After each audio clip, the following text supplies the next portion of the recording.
O século XXI. Sendo mais específico, entre os anos de 2020 em diante, surgiu uma espécie de nova tendência na internet, onde homens e mulheres descobriram em si um apreço por mulheres de corpo bem definido. Tá bem, amor por mulheres bombadas, sacaram? Mulher capaz de te quebrar na porrada. Mulher que chega em casa depois da academia e diz: cadê minha janta de frango, batata doce e arroz, marido filho da p... Bom, o mangá de Claymore, de Norihiro Yagi, está cheio desse tipo de mulher. Mas não foi isso que me chamou a atenção na obra, mas sim uma suposta inspiração que a obra tem com Berserk. Mas é claro, a obra ela tem a sua própria identidade. Antes de eu continuar, deixa o like, se inscreve aí, não vai machucar vocês. E como no último vídeo que eu postei aqui, esse daqui provavelmente também vai ter spoilers do mangá. E eu não vi o anime, eu não sei como é que as coisas se conduzem ali. Ah, e veja meu vídeo de Hoseki no Kuni também, se você quiser. A história de Claymore, ela se passa em um universo medieval, em um continente que é habitado tanto por humanos quanto por seres chamados Yoma, que são criaturas metamórficas que têm fome insaciável por carne humana, e quando devoram sua vítima, conseguem assimilar suas memórias e se disfarçar dentro de alguma cidade, o que faz com que a população esteja em constante medo e insegurança sobre tudo que tem ao seu redor. Entretanto, a única forma que se tem de se enfrentar os Yomas são as Claymores, mulheres guerreiras meio humanas e meio Yoma, que recebem esse nome por conta da arma que elas carregam, e que trabalham para uma organização, no mínimo, esquisita. E as Claymores, elas vão de vila em vila para fazer esse, entre aspas, serviço de limpeza. E os aldeões, eles pagam por isso. O que faz com que todos eles tenham um certo desgosto pelas Claymores, já que elas têm um monopólio desse serviço e ainda cobram caro, sendo até chamadas de bruxas de olhos de prata. Inclusive, todas têm a cor dos olhos de cor branca. Eu disse anteriormente que é uma organização esquisita, e não só porque no começo a gente não sabe nada sobre ela, é também porque não são as Claymores que pegam o dinheiro, mas sim homens de preto que o coletam. E aí, a vila que não paga pelo serviço, meu filho, essa aí fica pra história. Então, antes de eu continuar, eu tenho que explicar algumas coisas. Existem 47 Claymores em cada geração, colocadas em um ranking de numeração de 1 a 47, sendo a primeira a mais forte e a 47ª a mais fraca. Além disso, nós temos um sistema de poder na obra, que é algo bem simples para falar a verdade, que é o Yoki. Acredito eu que seja derivado da palavra Yokai. De qualquer forma, Yoki é a energia que os Yomas e as guerreiras utilizam para aumentar suas habilidades físicas.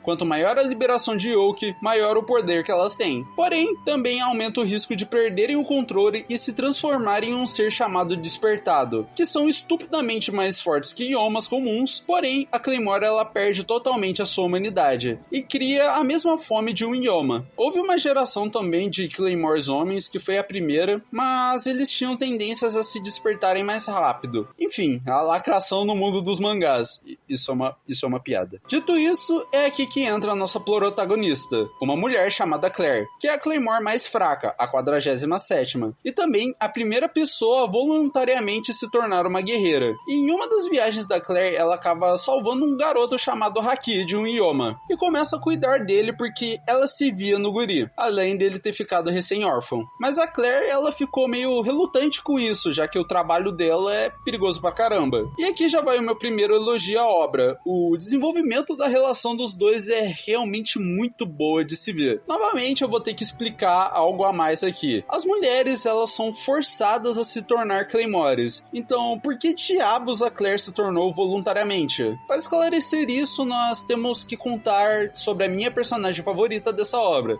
Teresa do Sorriso Aparente.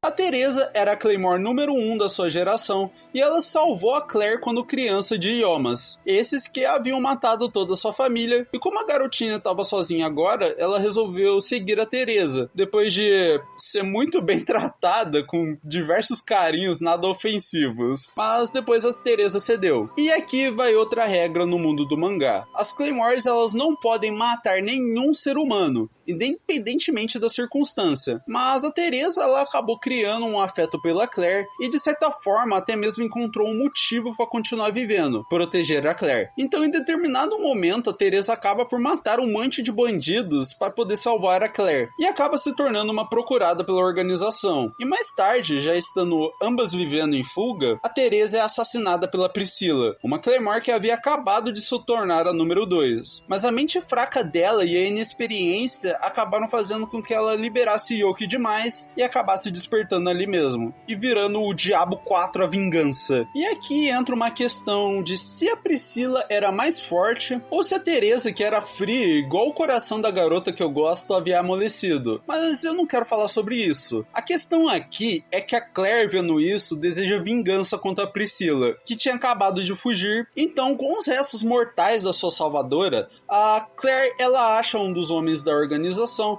e se oferece para se tornar uma Claymore, mas não com a carne de um Ioma bucha qualquer, mas sim com a carne da Teresa. E a série, ela vai seguindo por esse caminho. Vamos conhecendo várias personagens, várias guerreiras, algumas sem muita importância para a trama, outras com muita importância, como a Miriam, a Cynthia, a Deneve, a Ellen, a Tabitha e a Yuma, que são as 7 fantasmas. Grupo esse que é valorizado e desenvolvido pós-Guerra do Norte. A primeira coisa que eu posso falar sobre a obra são os character designs das criaturas. E, em minha humilde opinião, o Norihiro, ele não erra em nenhum deles. Pelo menos eu não lembro de nenhum para reclamar. E eu falo isso principalmente das Claymores despertadas. Todas são bem diferentes uma das outras e com habilidades também diferentes. Inclusive, eu não sei vocês, mas era muito dentro da Priscilla despertada. Ainda falando de character design, eu poderia falar sobre as garotas também. Na minha primeira leitura, eu senti uma dificuldade de diferenciar os personagens, mas diferente de Hoseki no Kuni, aqui as personagens, elas se parecem bastante no quesito de aparência, mas na personalidade elas são todas diferentes. Mas na minha segunda leitura eu consegui identificar mais tranquilamente. Além disso, com o desenvolvimento artístico do mangaka, fica ainda mais fácil de diferenciar as personagens. Por falar em desenvolvimento artístico, a arte do mangá é algo bem engraçada. Ela fica claramente melhor com o passar do tempo, mas no começo as garotas tinham mó cabeça de ovo e uma testa enorme. Mas o autor, ele melhorou muito nesse quesito. Mas até onde eu notei, na minha opinião, ele sempre mandava bem quando o assunto era cenário. O desenvolvimento das personagens é o suficiente. Eu não posso dizer que é dos melhores, até porque as 7 Fantasmas, que é o grupo da Claire pós-time skip do arco da Guerra do Norte, poderia ser muito melhor trabalhado, tirando a própria Claire e a Miriam. Essas duas, elas tiveram um bom desenvolvimento, mas o restante tem, entre aspas, o suficiente, mas poderia ser algo muito melhor. Por outro lado, tem um personagem específico que eu gosto bastante do desenvolvimento, que é o Haki. Em um mundo onde as Claymores, elas existem, um humano comum como o Haki ficaria muito para trás, já que ele não tem atributos físicos de uma guerreira e nem Yoki. Mas não é o caso dele. O Haki é um personagem que foi muito bem aproveitado. E eu gosto muito dele pelo fato de não ser um mero bucha e saber se virar muito bem contra Yomas médios sozinho. Além disso, ele também é um ótimo líder, como ele fez lá no final da obra com as crianças quando invadiram a sede da organização. Óbvio, ele tem os seus limites como humano, mas é muito mais forte que qualquer outro. Além disso, como ele não tem Yoki, significa que também não podem sentir a presença dele, o que de certa forma dá uma vantagem contra os Yomas despertados. Ponto aqui para reclamar é que desde a primeira vez que eu li eu já me incomodava com isso, que são alguns personagens, o Weasley, a Luciella, a Alice e a Beth, e outros personagens que não são relevantes agora. O Weasley e a Luciella são o que eu mais sinto isso, porque eles são personagens de extrema relevância, porque eles são abissais, que explicando aqui rapidamente, abissais são Claymores de rank 1 que despertaram, e existem 3 em específicos que dominam territórios, o Weasley do Norte, Luciella do Sul e Riffle do Oeste. Eles supostamente deveriam interferir diretamente na trama, mas o Weasley e a Luciella são muito mal utilizados, principalmente essa última dita. O Weasley, ele foi para as terras do Sul, encheu a Luciella de porrada para pegar o território dela, a Luciella, se assim assimilou a Rafaela, que é a irmã dela, e criou essa coisa aí, que é um bicho que só vai ser explorado lá no final da obra. Sobre o Weasley, eu nunca consegui entender direito o que ele queria no fim das contas. O jeito dele agir e os seus objetivos eram muito esquisito e confuso. Além disso, ele morreu de uma forma bem broxante para aquele exército de devoradores de abissais. A Priscila e a Riffle foram muito bem trabalhadas, mas o Weasley, ele parece que ficou muito de escanteio. A Alice e a Beth, que são respectivamente a Rank 1 e a Rank 2 da geração da Claire, e também da Clarice, que eu vou falar mais tarde, têm o mesmo problema de mau aproveitamento. Ambas são personagens com poder muito grande e com um conceito muito interessante de Soul Link. A Alice e a Beth são gêmeas. Isso permite que, através de uma ligação mental, a Alice entre no seu modo despertado, enquanto a Beth armazena a consciência da sua irmã, fazendo que a Alice não perca o controle. Mas elas foram descartadas muito rapidamente sem o devido uso. Mas podemos ver isso no final da obra também com outros personagens. No caso, eu me refiro ao conceito de Soul Link. Falando mais sobre o que eu gosto é da dinâmica da Clarice e da Miata, que são duas personagens introduzidas pós-time skip. Do mesmo jeito que a Clarice é a rank 47 de sua geração, e a única Claymore que tem cor no cabelo, o que mostra que ela realmente é fraca. Já a Miata é uma guerreira de rank 4, e uma criança, que de certa forma se assemelha muito a Priscila. Ambas são guerreiras fortes pra caramba, mas com um psicológico fraco. E meu pai amado, como eu adoro essas duas. A Clarice, ela inicialmente é encarregada de cuidar da Miata, já que ela é uma criança emocionalmente estável, e também antissocial. Porém, logo na primeira cena que a Miata aparece, ela tenta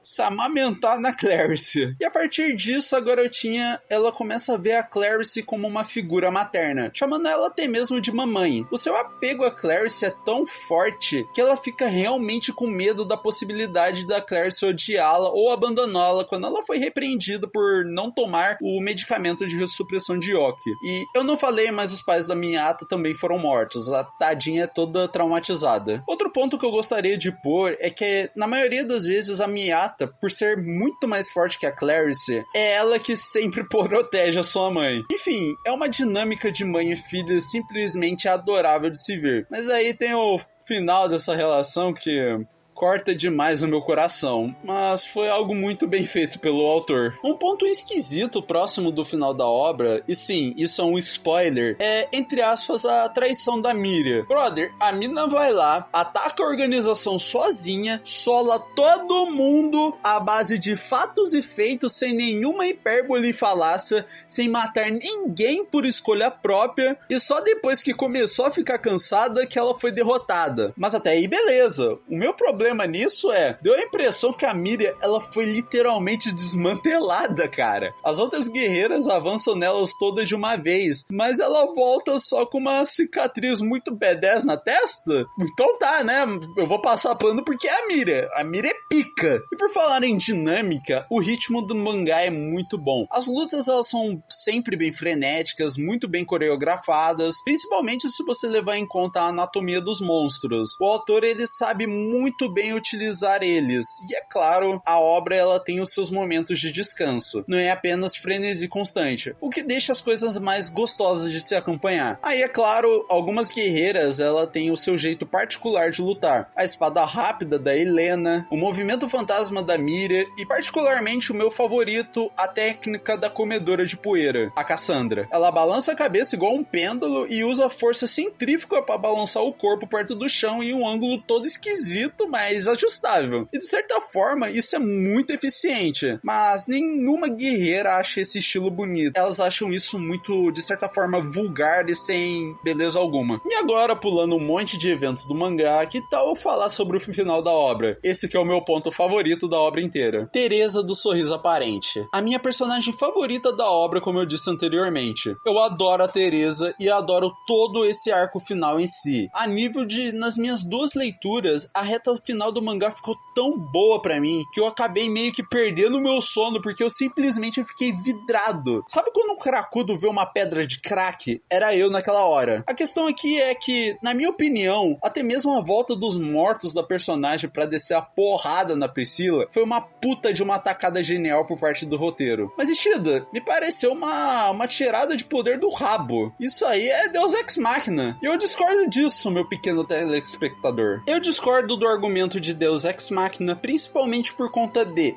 a Claire, ela sempre carregou a carne da Teresa dentro dela. E mesmo se eu achasse que fosse uma sacada tirada do nariz, é tão ruim assim tirar uma saída dessas do roteiro? O momento, ele foi tão épico que eu simplesmente ignoro isso. Me lembra até mesmo do Aang de Avatar, o último mestre do ar. Descobriu na dobra de energia. Esse sim foi um Deus Ex Machina. Mas foi ruim? Pra mim, de jeito nenhum. E se você discorda disso, você tá errado. Isso foi uma piada. Vale se citar aqui também é que o design do despertar da Teresa é o mais diferente de todos os despertados. A Teresa é quase totalmente humana e ela ainda por cima ela mantém a sua racionalidade e a sua natureza humana. O que muda no design em si é que ela ganha 2 pares de asas e as pernas dela mudam. Mas, meu Deus do céu, olha que coisa linda, cara. E a Teresa, ela até mesmo zomba do braço direito da Claire, que na verdade não é dela, é da Helena que emprestou pra ela lá no começo do mangá e do anime. E esse final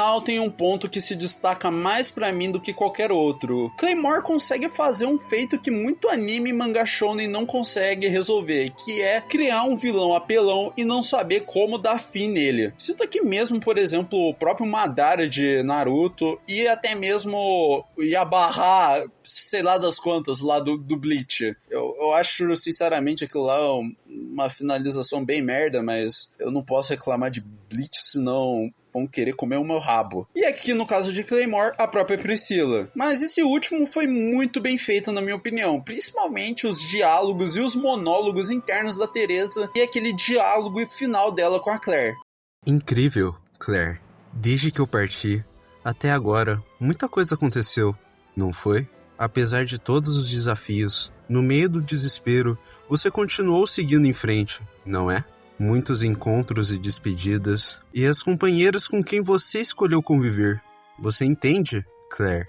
Agora, neste momento, toda a força da minha técnica e do seu coração estão lutando em uníssono. Algo que eu acho válido se citar e que eu particularmente não tinha notado antes e só fui perceber isso em discussões online é que Claymore fala sobre sororidade. Mulheres que se unem por conta de uma causa em comum. Mulheres que foram obrigadas a entrar em uma organização, sofrem lavagem cerebral e são utilizadas como ferramentas por homens velhos que dão ordens a elas. Ou seja, Claymore também não é apenas um mangá sobre lutas contra idiomas. Claymore é sobre a luta das mulheres contra o sistema opressor patriarcal? Eu acho que sim. Então, essa é a lactação no mundo dos mangás medievais? Bom, seja como for, muito obrigado por terem visto o vídeo até aqui. Se inscrevam aí, eu vou tentar postar mais algumas coisas aí, eventualmente. Passem no meu Instagram, lá tem alguns desenhos. E também passem no meu Wattpad, eu tô escrevendo uma história. E tamo junto, até mais.